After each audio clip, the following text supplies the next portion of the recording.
everybody, this is Evan with Tabletop Gaming Guild, and today I am bringing you a review for Mutant Year Zero by Free League Publishing. So Mutant Year Zero is a role-playing game designed for taking place at the end of days. So an apocalyptic scenario had happened and is trying to survive the world after all that happened. So we're going to take you through a bunch of the stuff here into the core book, and you can take a look and kind of see. I'll explain a couple things that are into it, and we'll go from there. So here, much like any of the Free League stuff, a lot of colorful illustrations and maps and very well laid out. So here's just a generalized map area right at the beginning of the book.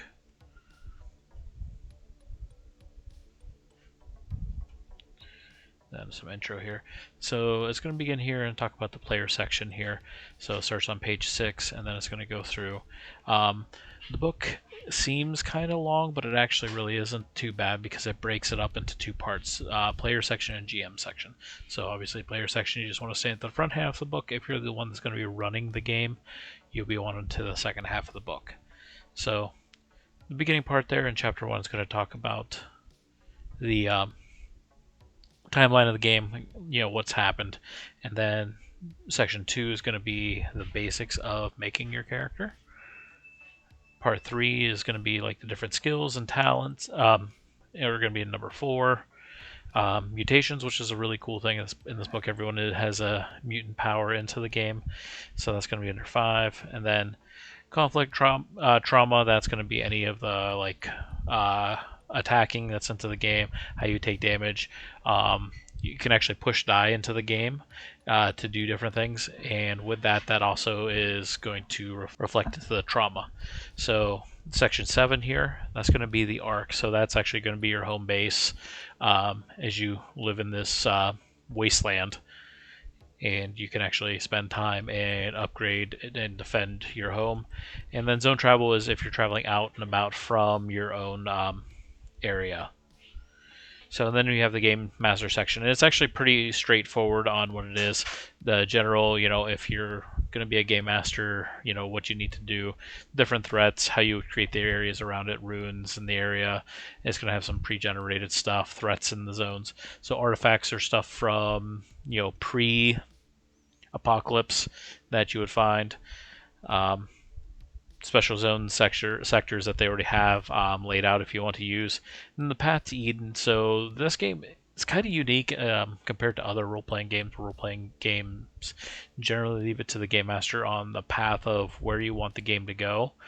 So this is designed more to, you want to funnel them to eventually get to the path to Eden, which is a salvation area that's rumors are that it is untouched by everything that's going on.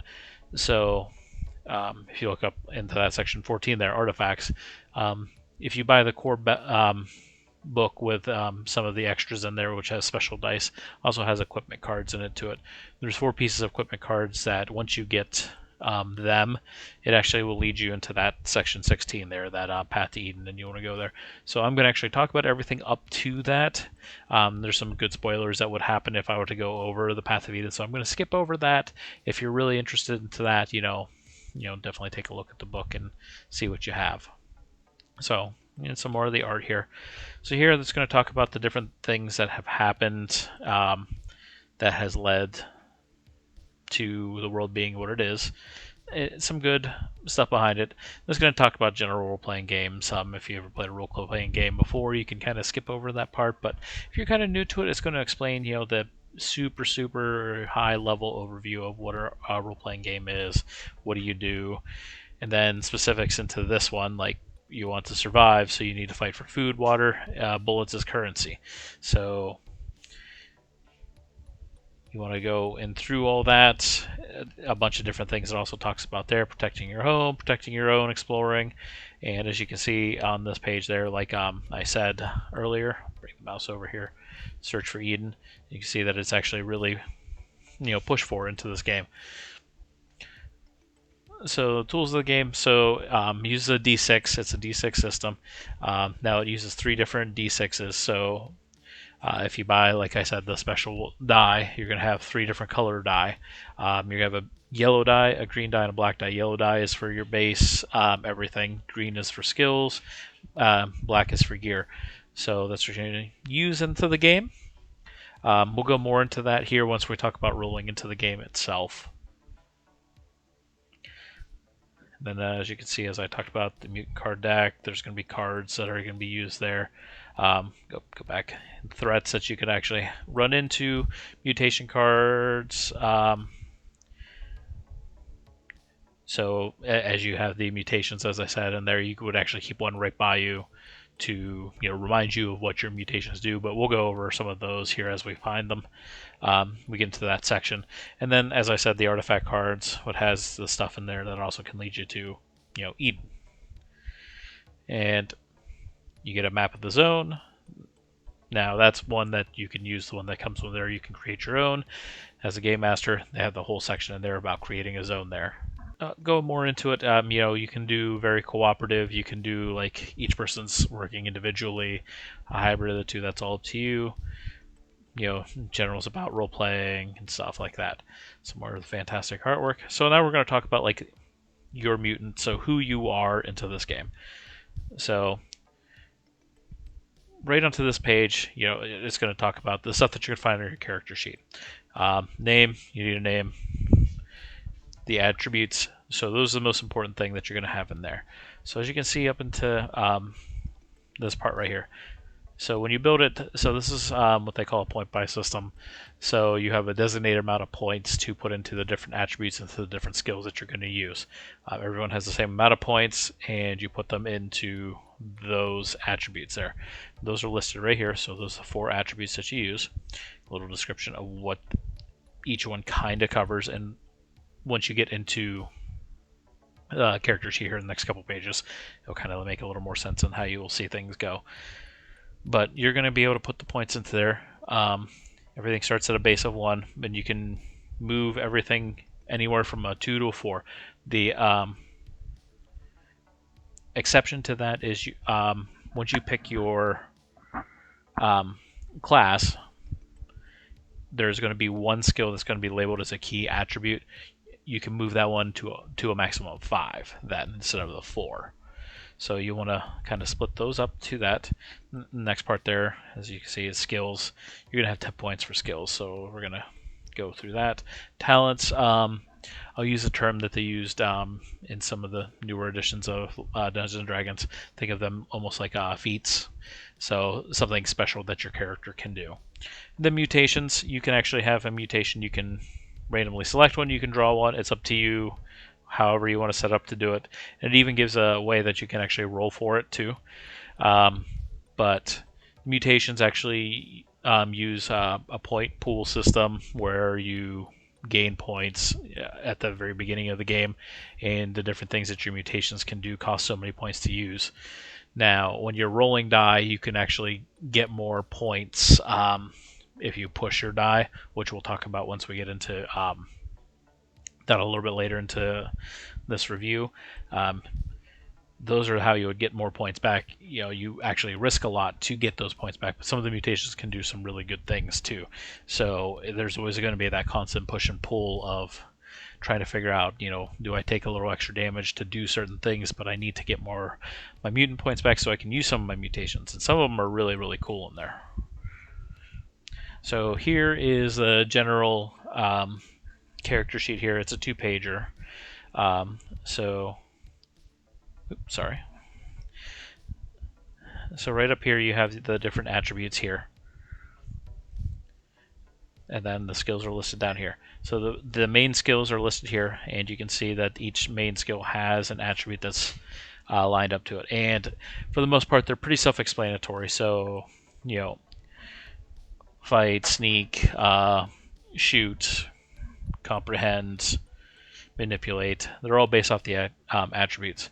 So how the numbers work is you put the points into them. So say if you're going to use, let's pick one here, like on this sheet here, shoot. So it's an agility. So we look, agility is 5, shoot is 3 here. So we're going to be rolling, you combine those two numbers, that's how many die you're going to be rolling. So the agility, you would be using the base die, which is the yellow ones. And then the shoot, you'd be using the skill die, which is the green ones. So in this game, a basic roll of at least 1/6 is a success. So that's what you're looking for in the game. All the die, they have replaced the 6 with looks like a radioactive symbol. So just to kind of make it easy to quickly glance at the die and go, oh, I got at least a success. There are certain circumstances that you might need more than one, but that's up to the GM's discretion.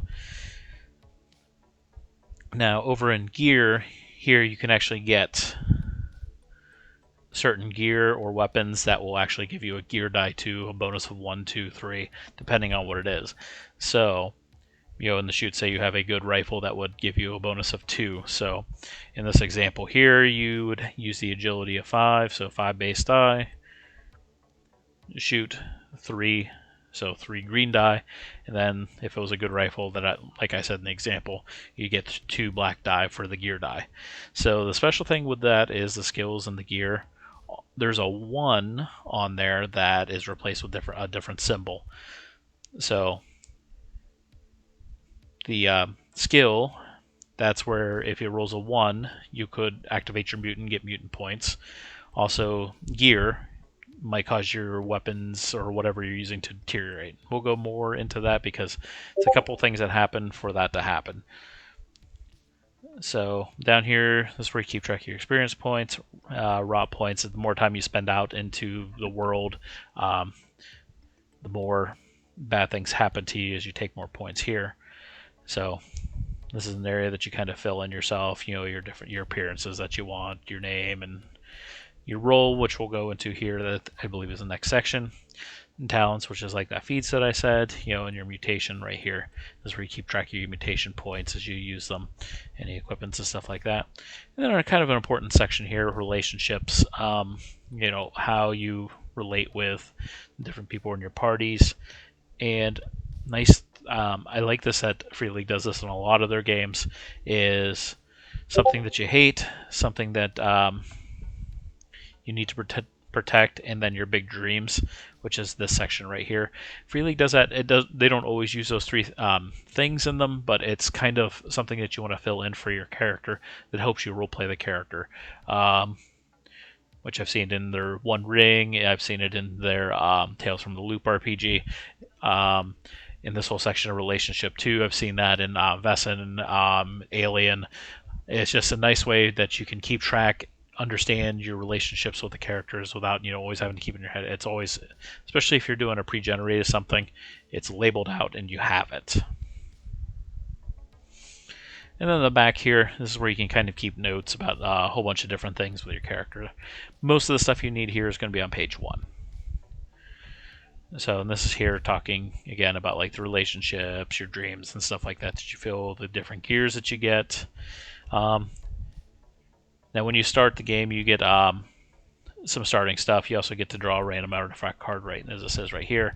So it's all that stuff that you get to go and start with. And then you always, one big thing too, since it's post-apocalyptic, you have to remember is one of the few systems it forces you to consume food and water, as opposed to some systems, say you have to, but it's up to you, really, the GM and how tight they want to run the game. This system says you have to.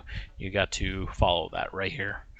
You have to have at least 1 ration of grub and 1 ration of water per day, otherwise you're going to suffer encumbrance, which is very common for a lot of the games, weight and systems like that.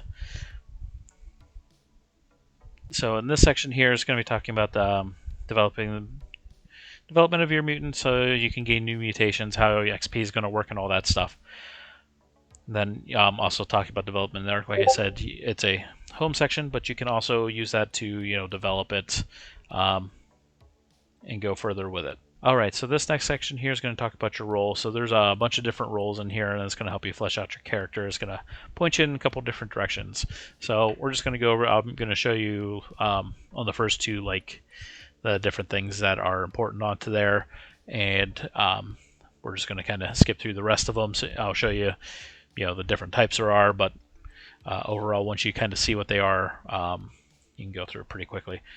So this is the enforcer here. So up here, like I said, each one's going to give you a key attribute. So like this one is strength. So under the skills section, each one has its own special skill that you're going to fill in. So like this one is intimidate. So strength you can move up to a 5. The intimidate here is going to be that special skill that you can put in, and only the enforcers are able to use that special skill. So each one has it. And then this part here, so appearance, that just helps you make that. We'll skip over talents for a section. So how you want to fill out relationships to other PCs and all this stuff. And then the gear that you're going to start with right up here. And then like the next one's going to be gearhead. So key attributes, wits, special skill, jury rig. Again, appearance, we're going to skip over the talents right now. But likewise, relationships, their dreams, starting gear. So you have stalker, fixer, dog handler, chronicler, boss, and slave. So that's all of those here. Some more artwork here. So, and then the skills here. So,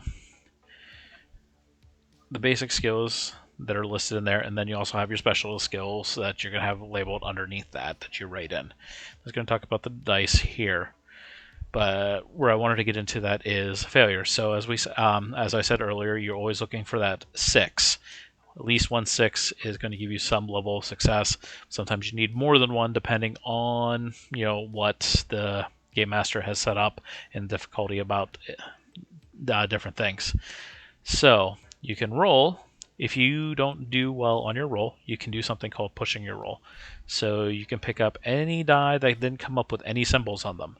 Remember how I said the base die has the 6s on it? The skill and the gear die, also the 6s have that radioactive symbol, which you can see right there. But the 1s on the base die have this symbol here, and the gear die 1 has this on here.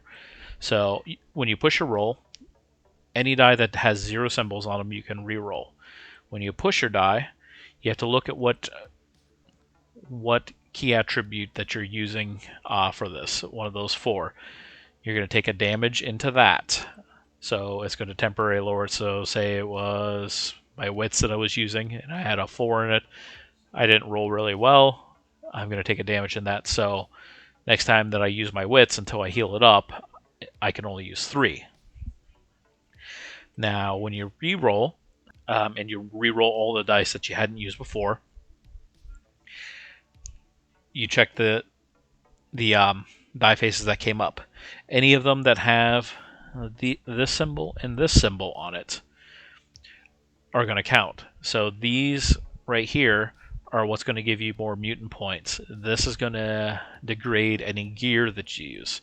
So pushing is helpful for the fact that, if you're doing something that you need to succeed, you have that extra chance to do it. You also can get more mutant points depending on your mutation and how much you've used it, which once we get to that section, you're going to see that some of them are really good. But it's going to be at the cost of, your gear can degrade, and you're going to take damage in your attributes. Once you take too much damage, bad things happen, which is commonplace in these kind of games. So another thing here is you can only push your roll once, as it says right here. So if you don't succeed on the second time, you're done. I'm going to talk about how you can get the more mutation points for the things you do. This part right here is kind of really important. So this is a narrative-driven game. So when you're doing your action, you don't want to be like, well, I punched that guy. You want to actually take whatever actions that you're doing and then kind of describe them out. It's helpful because it really sets the scene of what's going on. It also helps the GM kind of narrate how things are going to respond, especially if you failed rolls or if you got high success on the rolls. Kind of builds that up a lot better. And talks here about the gear and how gear can break. You can actually fix it depending on different things there. So modifications based off of how hard things are. You can get modifications onto the die. It gives you a little probability here of if you push how well your percentage of getting a success based off of how many die you're rolling. So helpful if you're not used to kind of figuring the probability out. It's going to help. So sometimes this is not going to be straight, you need 1 success or 2 success. There'll be situations, there'll be opposed rules, which is a very second edition Dungeons and Dragons thing. But it's actually a very nice floating challenge number to do. Now here it's going to give specifics of the different skills that you're using and the different things that you can use it for. So one thing that it has in here is stunts. So for every 6 that you get past the whatever you needed to get, you can do a stunt, and this is going to give you that little section of what you can use that stunt for. And each one has a different thing, so you just want to go through it. I'm not going to really touch too much into it, but you can go through all these different things. And then here's the specialist skills. So I skipped over that before because I wanted to talk about it here. So each specialist, or each class that you have gives you a certain skill. Like here, Intimidate, here's everything you use it for. The Gearhead, here's everything you can use it for. So it works very much like the different skills. It's just a different section here, of the different skills that you can have. So I'll just go through those. There's a bunch of them into that.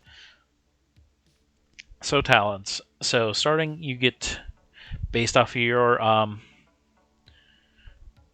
class there. You have 3 that you can pick from. Each one has them. And there's also a section. Oop, I went too far. There we go. There's also a section of general ones that you can pick from, and they're just a straight up added boost. Now, every time you gain experience, you want to keep track of that, much like any of these games. But once you hit 5 XP, you can actually trade all that for a new talent, and you can pick it from your 3 or from these general ones. Now you can never, if I'm a chronicler, I can't pick from the bosses, or likewise, if I was a slave, I can't pick from the fixers. You have to stay into your section of talents. The general, anybody can pick from. Once you pick one, you can't pick it again. There are a couple of them that you can pick again, but for the most part, once you pick it, you don't have to take it again. Or you can't, I should say, you can't take it again. So some more of the cool artwork and stuff like that.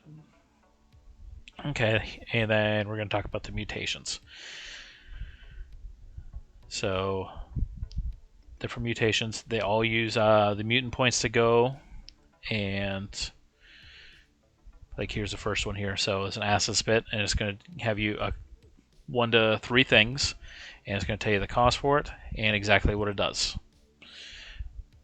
And if you want a little chart to roll it to get a random one, it's all right here. As you can see, there's a whole bunch of them, and each one has different things, and a lot of them are really useful. So you'll be wanting to use those mutant points, and it's actually going to also almost force you to want to push rolls because you want to get those mutant points back. And also through the course of the game too, you can actually gain more than 1 mutation. But as you can see, there's a bunch through there. So conflict and trauma. So right here it talks about initiative rolls, so you can set orders of how things go. Actions that you can take during your turn, different ranges, and talk about the movements and stuff like that through here. So if you're going to surprise somebody in attacking, sneak attacks, ambush, all the general combat that's very similar to a lot of RPGs. Then it actually does take a little section here that talks about social conflicts, which I wish a lot more RPGs would take into account, but the different things here on how that would work, and it's very important, especially into a system like this where a lot of bargaining and stuff like that is going to come into effect. Gear and how it has an effect on everything like that, and then we're going to get into the combat, whether it's close combat, range combat, all through here. We're going to talk about all of that.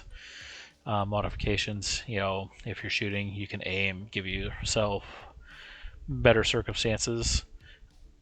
reloading because you have to reload guns, effects of when you're rolling stuff, different things that can happen based off guns. And then it's going to start giving you the charts, which most games like this have, of the different weapons. Light descriptions of stuff right there. So trauma right here. So the trauma here is kind of important. So as you take damage in there, there's 4 types of trauma in there. So damage, fatigue, confusion, and doubt. So each one corresponds to an attribute. So damage goes against your strength, fatigue, agility, confusion, wits, doubt, empathy. So different ways that you can get those, ways that you can block stuff there. But as you take it, like I said, it's going to lower the die rolls that you have for that attribute. And then one thing you want to look out for is you want to make sure that those attributes don't hit 0, because when that happens, you're broken. This is what happens when you're broken. Very bad thing, because right here, if you're broken, you're an easy target, and you can just straight up die. Not good. There's also a critical injury section, so if you take damage that causes you to get broken, you're going to have to roll on a chart, which we'll go into in a minute. But then the next section is recovery. This is going to tell you what you need to do. So recovery is not just straight up, I rest and I'm better, like some games are. So you need rest, but you also need to spend resources. And resources are hard to come by into the game. So this game also likes to bleed them from you in many different ways, such as like here. So if I need to get strength back, you need food. Agility, you need water. So wits is just straight up sleep. But empathy, you got to spend a moment of closeness with another mutant. So this kind of forces more than just one way to, get your stuff back. As I said, with the critical injuries, you can straight up die from it. There is 2 insta kills that are on there. I mean, it's up to you if you want to use that. That has a whole section into that there. Healing, you can get those critical injuries healed up. Here's the whole chart for that. Down here is the 2 insta kills, but some of it's not bad. Like you lost your breath. Is it lethal? No. You recover right away. No effects. No healing time. But some of the stuff has long heal times. Like you crushed your foot, bad stuff happens. So different conditions that you can have. There was a section on the character sheet. If you don't spend the food or the water, you can become starving or dehydrated, which is right through here. If you don't get sleep, you're exposed to the elements, different sections through there. You can drink booze into the game, and here's a whole thing about that. When you're out in dark, right through here. Explosions, not good, but there's a little section there. If you find vehicles, how they would work there to you. Vehicles in combat. Then here's a section for the arc, so you want to create like your home zone and work on it through here. You got to place it, and then you got to think of your outer frame, what it's going to be, where it's on the map, who's in charge of it. Let's get forward here. So other PCs there, the population, water source, all the kind of important things about it. And then a bunch of charts here that you get to roll about it.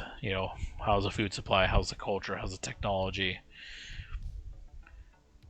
Different projects that you're going to put into it. Here's the list of projects. So like it's just stuff that you can spend more time as a group together to work on this area for you. And there's a whole extensive section, as you can see, different things there that you need or want. And then there's a section about attacks against the arc. So the GM may have a section might be your arc is getting attacked by a band of raiders. It could be a whole thing right here, and you can do it as simple as a couple rolls and it's done, or you can be in game to do it. So zone travel, that's going to be talking about the different sectors and going through and exploring the areas around you. That's for sections, just talking about like 2 different areas if you went into what it's going to be like through there. But here's just a layout of things that you're going to be looking for, things that are going to happen when you do go traveling into the zones, what your goals are. finding artifacts and scrap, and then the rot, that another section there goes right by the mutant points. Rot and your rot level, and if you gain too much rot, you die. So you get to watch time spent out and time exposed to different things, and following this here to make sure that you can be okay.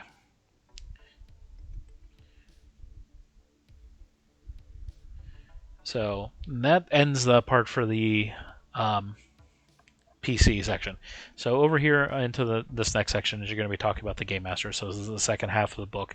This talks about everything that you need to worry about as a Game Master, just game principles, what you need to do specific for this game, what you need to look at, what you need to do.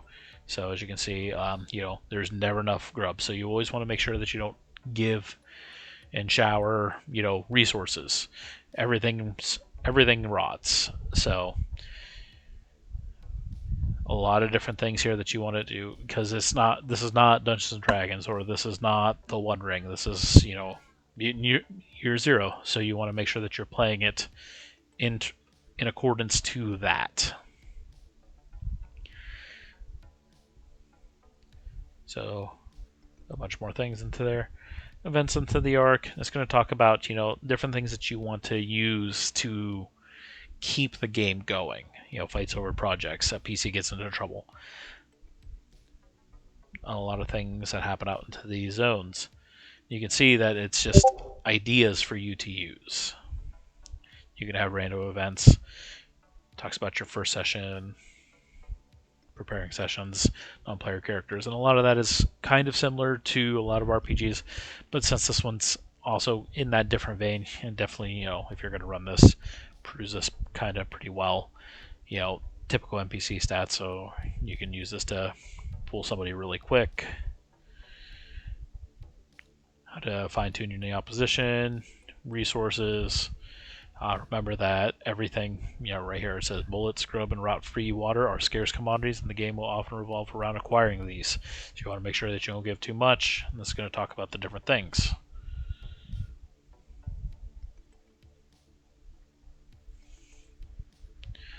So, as we talked about the arc in the player's side, so this is the GM side, so threats against the arc, so this is how you can introduce threats, escalate them, all sorts of different things, and you can see threats against it. There's a lot of different sections, and right through here, all these different things that you can do. So it gives you a lot of options, and it's nice that you don't always have to come up with everything, and it's going to give you, a variety through the game. Same with the zone here. So it's going to talk about different zone sections, how to create them, what's going to be in them, how to generate them. So, and once you generate them, the different things like how much rot level is in there. Is it going to be a threat level? So you can really flesh out that areas. Is there going to be a phenomenon there? Monsters that are attacked? Is there going to be humanoid threats? A lot of different things. If you're going to find artifacts into that area, right through here. Mood elements. So it's just going to be different things to help set a mood area that's going to catch the player's attention.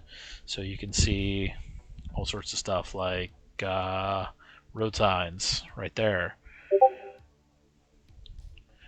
Then ruins in those zones. So the different areas, if it was a populated area, you find the ruins of that. What's going to be that? What is there? Basic descriptions of them.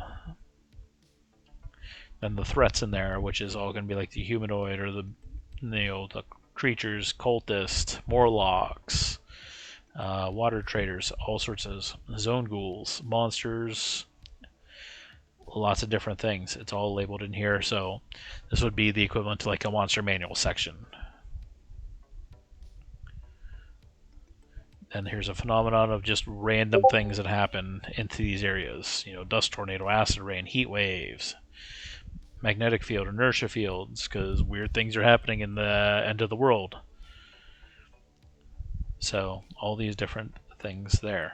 And then artifacts, this is the section of stuff from the old world here. You can get all this stuff here, and there's going to be these different sections here, like cassette player, video camera, ID card. You see the meta plot. with that, those are the things that are going to lead to the end game for Eden. You have to collect all these things. But you can see there's a whole different section and everything that they do for you right through here. It's going to be rare to find this stuff. So, and then here's other artifacts here that aren't like into the specialties that you're going to find a little more common to find, but here they are with their bonuses, and if there's anything with that, usually their weapons and whatnot. Then there are a couple special zone sectors that they set up in here. These are like the pure plant. You can see as they go back and forth reservoirs and all this stuff right here. And then everything that's located into this, and then the other arc, like it's in this big entire apartment complex. The German's up here, there's a storeroom down there, and you got these that are assigned to the different sections here. And it's going to give you like the inhabitants and all that stuff that's already all laid out there. Here's the area for the Nova Cult. Looks like it's in an old missile silo. The Hill Drivers in a old parking garage. The Rust Castle, which is in an old oil rig. There's the different areas. So it gives you a lot of different things that you can use into that's already pre-generated, or you can generate your own. You know, they had that section for earlier. And then we have the Path to Eden, which I said I'm not going to go into. It's just the ending thing. You're looking for the couple things there, and Eden is that myth of, you know, untouched area that everyone's looking forward for salvation. So that's the entirety of the book there. So what do I think of Mutant Year Zero? So I think it's a fresh take on an RPG. So there's a lot of them out there that cover, you know, high fantasies and stuff like that. Going into post-apocalyptic, there's a few out there, but it's one of those ones that I feel aren't super prevalent out there. You don't see a lot of them out there that touch this area, so it's really nice to see that. And Free League Publishing does a really good job of anything that they do with their materials. So they do a lot of good research into what they are writing about, whether it is high fantasy or different other things. And you can tell that once you get into the books. The books are well laid out, really good artwork with it, and things make sense going into it. And they use that D6 system, which I really like, of this is how many die you're rolling, and you need 86 to succeed. It's very simple, cut and dry. So they're good RPGs for people that have never played before to learn from, or even people that have played one that is not as in-depth or sophisticated as some of the like Dungeons & Dragons 3.5, where there's 15 books that you need to cross-reference everything you need. And flow charts for actions. This cuts that way down. It's less thinky that way. So by doing that, it makes it more narrative driven, which is a really cool thing to do if that's what you're really into. We given a lot of high praise to Free League Publishing for their RPGs. We reviewed a bunch of different ones on the channel so far, and I don't think there's one that we have found that we don't like. So definitely recommend you take a look at this one. Post-apocalyptic is your thing. If you like, you know, scavenging, stuff like Fallout kind of stuff, mutations with characters. You know, this is kind of where you want to be, what you want to be looking at. And I really recommend that.